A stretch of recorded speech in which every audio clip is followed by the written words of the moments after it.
تمام گردم جون راستی یادم که تمام شما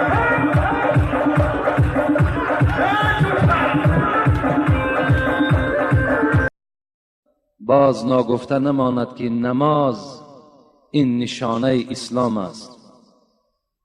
نماز این بهترین جهاد است. نماز این نور دل است. نماز این موضع سر در جسد است. موضع الصلاة فی الدین که موضع رأس فی الجسد. موضع نماز در اسلام مثل حکم سر در جسد چسبیده را دارد. دیگر خاصیت نماز چه هست؟ در آن پارچه‌ای که شما نماز می‌خوانید، در این جایهایی که الحال شما نشسته اید و راست می‌شوید و نماز می‌خوانید، این پارچه زمین، این گوشه زمین در نزد دیگر پارچه های زمین با نمازخوان افتخار می‌کرده است. نزد دیگر گوشه های زمین می‌رفته است و می‌گفته است که خوش به حال من که امروز بالای من فلانی ابن فلانی سبحان ربی الاعظیم سبحان ربی الاعلا گفت.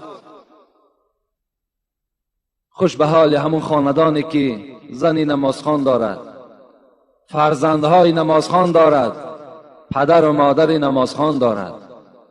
در هر گوشه خانه شما وقتی که نماز خوانده می شود، همچون تصور کنین که مثل یک بار برکت در خاندان شما نازل می شود و آن گوشه های خاندان شما نزد آن گوشه هایی که بیچاره از نماز محروم هستند افتخار می کنند که من در جای امارت شدم که بالای من نمازخوانها خواب هستند، نمازخوانها عبادت می کنند.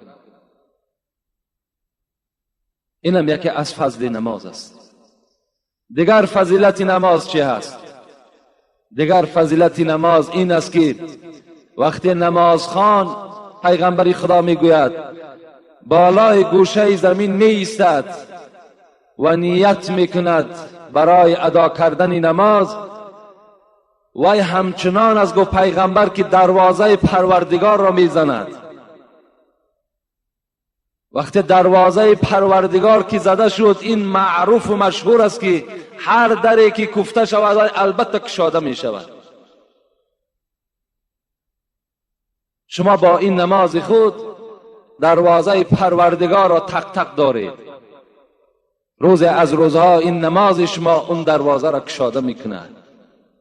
خوش به حال اون بنده که دروازه پروردگار برای او گشاده می شود.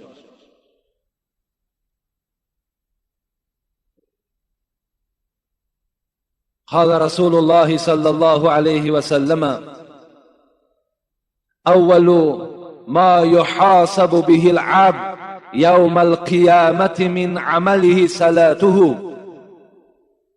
فإن صلحت فقد أفلح وأنجح وإن فسدت فقد خاب وخسر.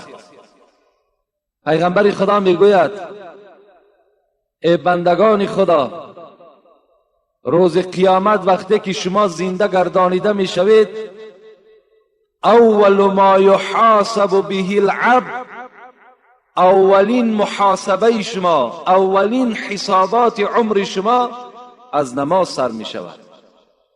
از بنده پرسیده می شود: آیا نماز در دنیا خواندی؟ فإن صلحت، پیغمبر خدا می گوید وقتی که اگر نمازهای شما با صلاحیت باشد، یعنی نماز باشد که تو از ذوق خوانده باشی، از شوق خوانده باشی، نماز باشد که از برای خدا خوانده باشی، فقط افلح و انجح. پیغمبر خدا گفت که این انسان وقتی که از حساب نماز که اگر نجات یافت، دیگر آینده حسابات این بنده نیک می شود، آسان می شود.